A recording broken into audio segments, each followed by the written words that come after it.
Next Parvati barrage పరిశీలించిన justice PC Ghosh. Parvati barrage పరిశీలించిన అనంతరం అధికారులతో మాట్లాడుతున్న జస్టిస్ పినాకి చంద్ర ఘోష్. ఎవరైనా ఈ టోటల్ 3 బరాజుల మీద వేసిన జ్యుడిషియల్ కమిషన్ ఏదైతే ఉందో దానికి ఇన్ఛార్జ్ అన్నమాట. కాళేశ్వరం ప్రాజెక్టు పైన జ్యుడిషియల్ విచారణ జరుపుతున్న సుప్రీంకోర్టు విశ్రాంత న్యాయమూర్తి రిటైర్డ్ న్యాయమూర్తి జస్టిస్ పినాకి చంద్ర ఘోష్ శనివారం పెద్దపల్లి జిల్లా మంథని మండలంలోని సుందిల్ల బ్యారేజీ సందర్శించారు. సుందిల్ల అన్న పార్వతీ అన్న ఒకటే, సేమ్ పేర్లు వేరే, బట్ అదే బ్యారేజ్ అన్నమాట. సో యాక్చువల్గా పేపర్లు ఎట్లా రాస్తున్నాయి చూడండి. కాళేశ్వరం ప్రాజెక్టు పైన జ్యుడిషియల్ ఎంక్వైరీ అట. ఎవరు చెప్పారండి కాళేశ్వరం ప్రాజెక్టు పైన జ్యుడిషియల్ ఎంక్వైరీ అని? ఈ పేపర్కి ఏమైనా కొత్తగా ఈనాడు పేపర్కి ప్రత్యేకంగా రాసిచ్చిన లెటర్ ఏమైనా ఉందా? రేవంత్ రెడ్డి గవర్నమెంట్ ఏమన్నా లేదు కాళేశ్వరం మీద చంద్రఘోష్ ఎవరి ఎంపీనా పీసీ ఘోష్ కమిషన్ వేసినామని? ఈ కమిషను ఈ విచారణ కేవలం 3 బరాజుల మీద మాత్రమే.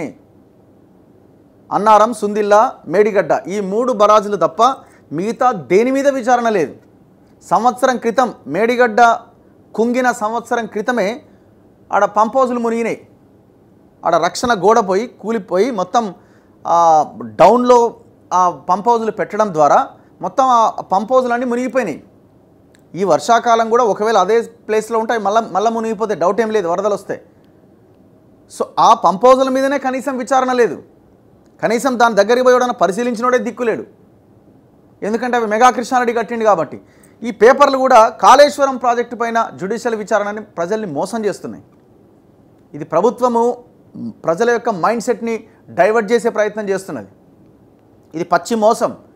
వీళ్ళు విచారణ చేస్తున్నది కేవలం 3 బరాజుల మీద మాత్రమే అన్నది మనం గుర్తుపెట్టుకోవాలా. కాళేశ్వరం ప్రాజెక్టులో మల్లన్న సాగర్ పెద్ద స్కామ్. దాదాపు 6,000 కోట్లతో 50 టీఎంసీలు కట్టిండు. అది భూకంప జోన్లో కట్టిండు అని నేషనల్ జియోఫిజికల్ రీసెర్చ్ ఇన్స్టిట్యూట్ చెప్పింది. కాగ్ రిపోర్ట్ అదే చెప్పింది.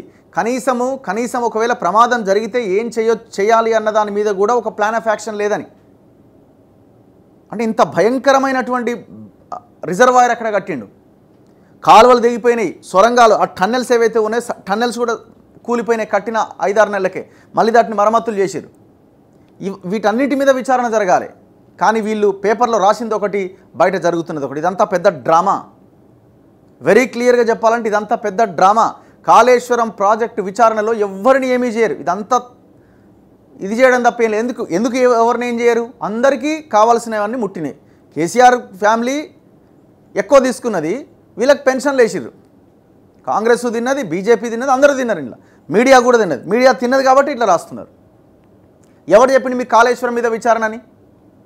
ఇంత మోసం ఉంటుందా జనాన్ని? శనివారం ఉదయం సుందిల్ల గ్రామంలోని శ్రీ లక్ష్మీ నరసింహస్వామి ఆలయంలో కుటుంబ సభ్యులతో కలిసి ప్రత్యేక పూజలు చేశారు. అనంతరం సిరిపురం గ్రామంలోని సుందిల్ల బ్యారేజీ చేరుకొని తెరిచిన గేట్లను ప్రాజెక్టు పైనుంచి పరిశీలించారు. అనంతరం వాహనం పైన 1.45 కిలోమీటర్ల మేర విస్తరించిన ప్రాజెక్టు చివరి 74వ గేటు నుంచి 1వ గేటు వరకు చూసిండట. పునరుద్ధరణ పనులను పరిశీలించిందట. ఎన్డీఎస్ఏ నిర్దేశించిన మార్గదర్శకాలకు అనుగుణంగా పనులు నిర్వహిస్తున్నారా లేదా అని సమీక్షించారు. ప్రాజెక్టుకు సంబంధించిన సమస్త సమాచారాన్ని నివేదికల రూపంలో సమర్పించాలని అధికారులను ఆదేశించారట. ఏముండదు ఇలా. మీరు అనుకుంటున్నారేమో కాళేశ్వరం మీద వాళ్ళని ఏం చేస్తారో వీళ్ళని ఏం చేస్తారో అని. ₹1 రికవరీ చేయరు, ఒక్కరిని జైలుకు పంపరు. ఇలా రాసి పెట్టుకోండి, అంతే సింపుల్.